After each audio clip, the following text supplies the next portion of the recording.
You have more to do than time allows, and the backlog never stops growing. But trying to do everything is a trap. The real challenge is figuring out what matters most and getting it done first, especially the tasks we tend to avoid. That's where this book comes in. This is a summary of Eat That Frog by Brian Tracy, an independent summary created for educational purposes.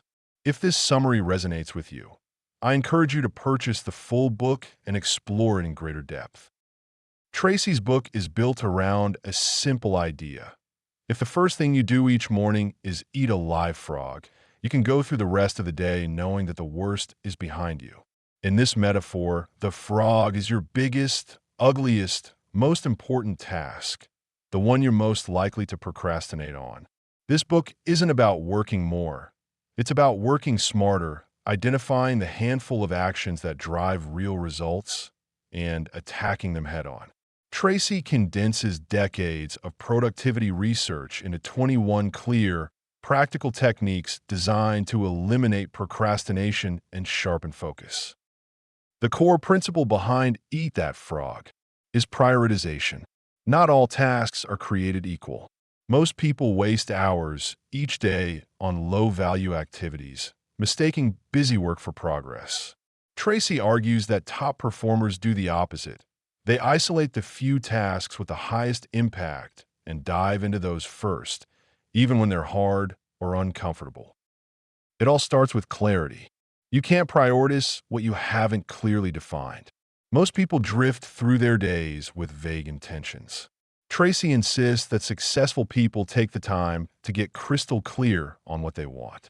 This begins with written goals, not vague wishes, but specific, measurable outcomes written in present tense and broken down into actionable steps. By putting goals on paper and reviewing them daily, you ignite focus and momentum. It's a habit that fuels every other success. Once your goals are clear, planning becomes essential. Tracy is relentless on this point. Every day should be planned in advance. That doesn't mean rigid micromanagement, but a simple daily list that outlines your key tasks. Writing it down forces you to confront what's essential, rather than reacting to distractions or busy work. Tracy's favorite time management rule is the 10 of 90 rule. The idea that the first 10% of time you spend planning will save 90% of execution time later. Planning isn't a luxury. It's the highest leverage point of your day. A recurring idea in the book is the Pareto principle, the famous 80-20 rule. Applied to productivity, this means that roughly 20% of your tasks produce 80% of your results. Tracy urges you to constantly ask, what's the most valuable use of my time right now? Most of us fall into the trap of spending our days on low-value tasks that feel productive but yield little. The real value, the frog, is usually in the harder, less pleasant, but far more impactful task. And until that's done, everything else is just avoidance.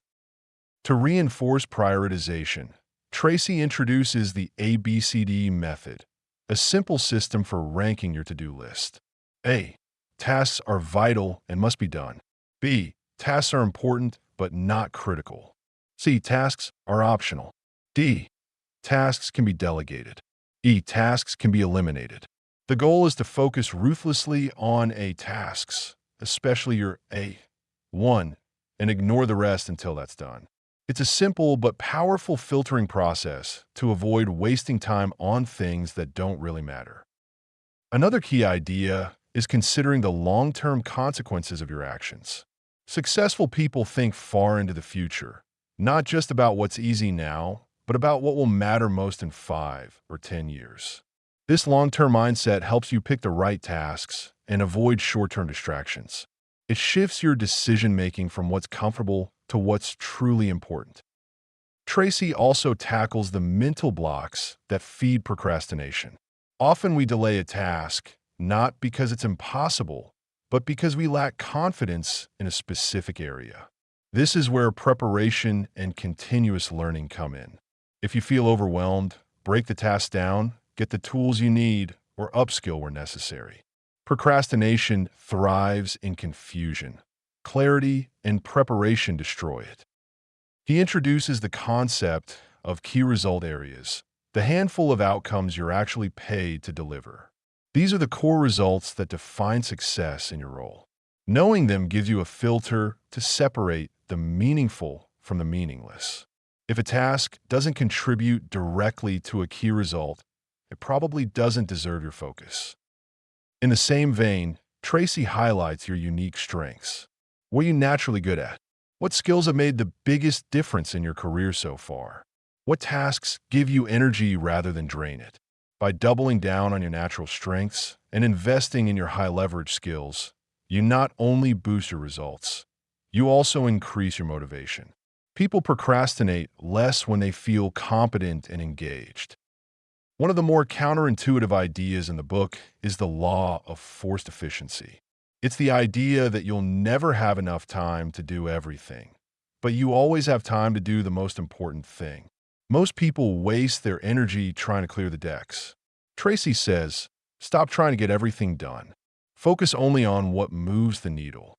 Constraints are inevitable, but used wisely, they can force focus and drive efficiency. Another major factor in beating procrastination is preparation. Tracy argues that most people delay difficult tasks simply because they don't feel ready. But preparation doesn't mean perfection. It means getting everything you need in place before you begin: materials, workspace, information, even mindset. The moment your environment is clean, your tools are in reach, and your goal is clear, the barrier to starting drops dramatically. Tracy suggests creating a setup where all your attention can be channeled into a single task without distractions or excuses. That sense of readiness can be a trigger, like a mental green light telling you it's time to begin. Alongside preparation is the commitment to learning. One of Tracy's most practical insights is that procrastination often masks uncertainty or fear, usually rooted in feeling underqualified. Instead of ignoring the discomfort, he encourages you to treat it as a signal. What skill are you missing? What knowledge would give you the confidence to start? The solution is simple: sharpen the blade. Read more. Watch tutorials. Take a course. Invest in yourself until you feel strong enough to tackle the challenge head-on. The more competent you become, the less likely you are to delay. Confidence, built through competence, is one of the fastest ways to kill hesitation. From there, Tracy shifts focus to the importance of identifying constraints. Every task has a limiting factor, something that determines how quickly or effectively it can be completed. Sometimes it's a missing resource. Sometimes it's waiting on a colleague. But more often than not, the bottleneck is internal, a habit, fear, or weakness you've been avoiding. Tracy insists that successful people don't waste time blaming others or waiting for perfect conditions. They ask, what's the one thing that's slowing me down? Then they tackle it directly. By removing the roadblock, you speed everything else up. And most of the time, that roadblock is something within your control. Another powerful technique he introduces is breaking big tasks into smaller chunks. When a job feels overwhelming, it's easy to freeze. But the solution is rarely to run, it's to simplify. Tracy compares this to slicing up a frog before eating it. Instead of seeing a huge, daunting task, you zoom in on the next bite-sized piece. What's the first small action you can take? Make a list. Draft a rough outline. Send one email. The moment you make progress, even tiny progress, you unlock momentum. And once you've started, your brain wants to keep going. That initial push is everything. This leads to another productivity principle: chunking your time. Tracy argues that meaningful work can't happen in 5-minute bursts between distractions. You need focused, uninterrupted blocks, time set aside solely for deep work. He recommends carving out large chunks of time in your day where you turn off notifications, avoid meetings, and zone in on one task. In those windows, your mental energy isn't spread thin, it's directed like a laser. This is when real progress happens. Most people are reactive. constantly switching between messages and meetings. But top performers protect their time like a valuable asset. They don't just schedule meetings, they schedule thinking. He also emphasizes the importance of urgency. Too many people wait for deadlines to force them into action. Tracy flips that logic on its head. Why wait to feel pressure? Create it. Set your own deadlines. Pretend you have to deliver the result today. This artificial urgency creates focus. It kicks your brain into gear. It also activates your competitive drive, a key ingredient in motivation. When you treat each task as if it matters deeply, your work sharpens. Your decisions speed up. Your commitment rises. That edge is what separates those who drift from those who deliver. A related idea is the concept of self-pressure. In a world full of distractions and passive routines, Tracy argues that successful people take full responsibility for their output. They don't rely on bosses, clients, or emergencies to push them into action. They push themselves. This habit of internal accountability creates consistency. It trains your mind to focus, even when no one's watching. It's not about being harsh or hypercritical. It's about setting a high personal standard. When you expect more from yourself than anyone else does, you naturally operate at a higher level. To build this discipline, Tracy recommends creating rituals. Habits aren't just about willpower, they're about routine. When you start every day the same way, reviewing goals, planning tasks, starting with the hardest item first, you remove the need to think or debate. You act automatically. Tracy is clear. Success isn't about bursts of brilliance. It's about consistency.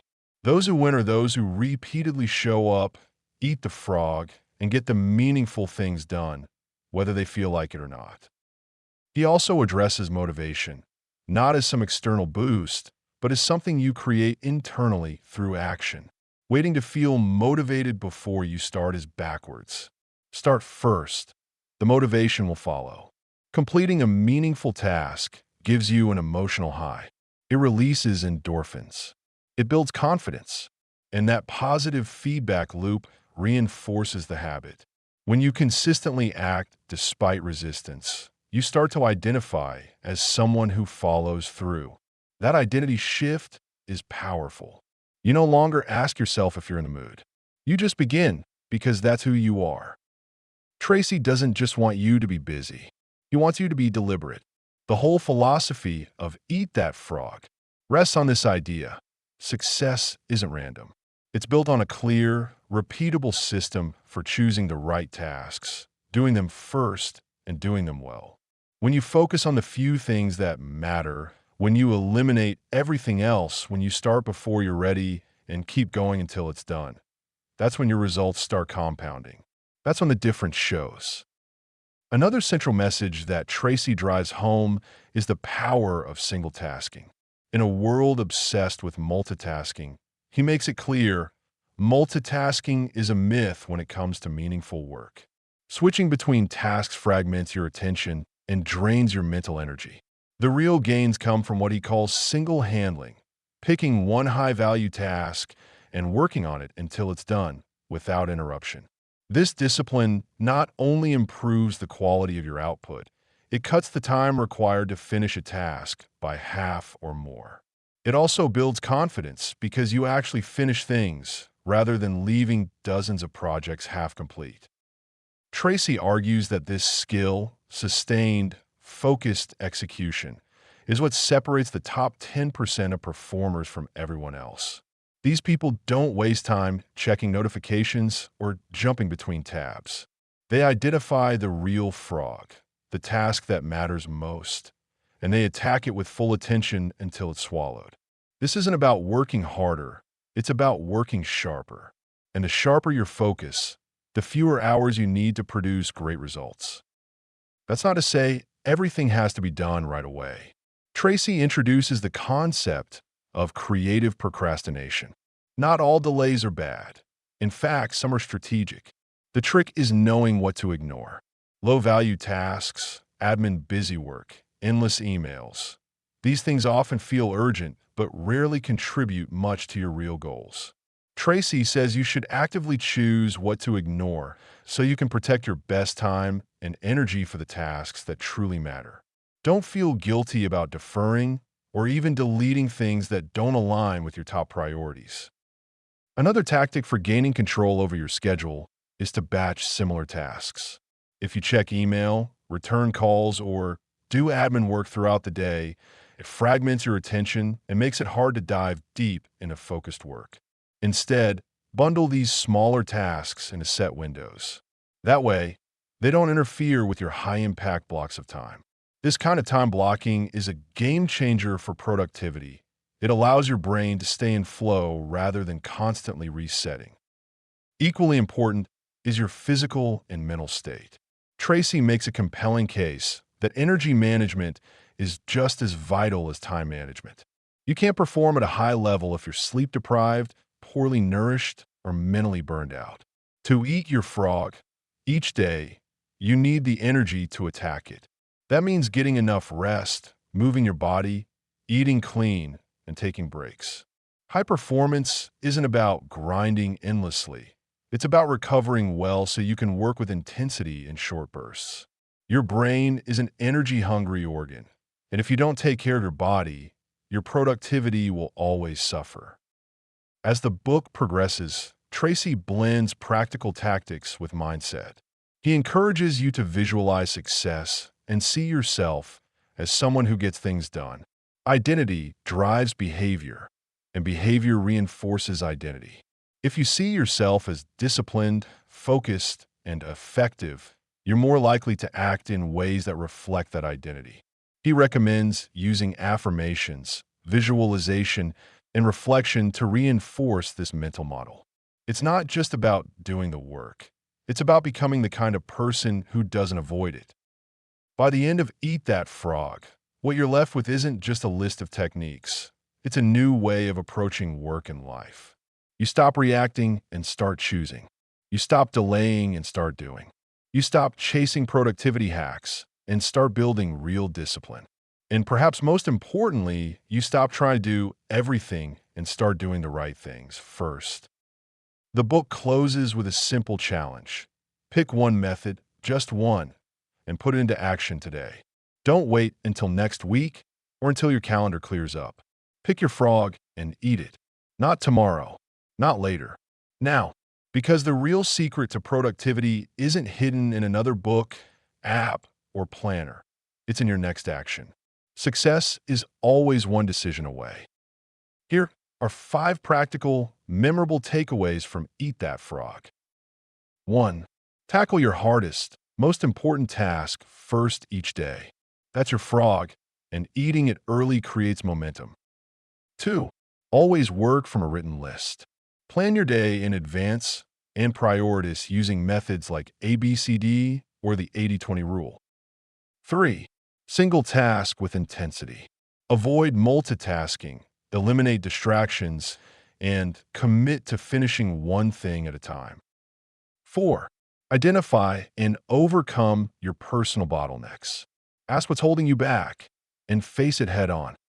5. Take care of your energy, not just your time. Rest, nutrition, and movement are essential to staying productive and focused. You've listened to a summary of Eat That Frog by Brian Tracy, created independently for educational purposes. If it resonated with you, consider buying the full book to explore it in greater detail. Finishing this means you chose progress over comfort, and that choice puts you ahead of the curve.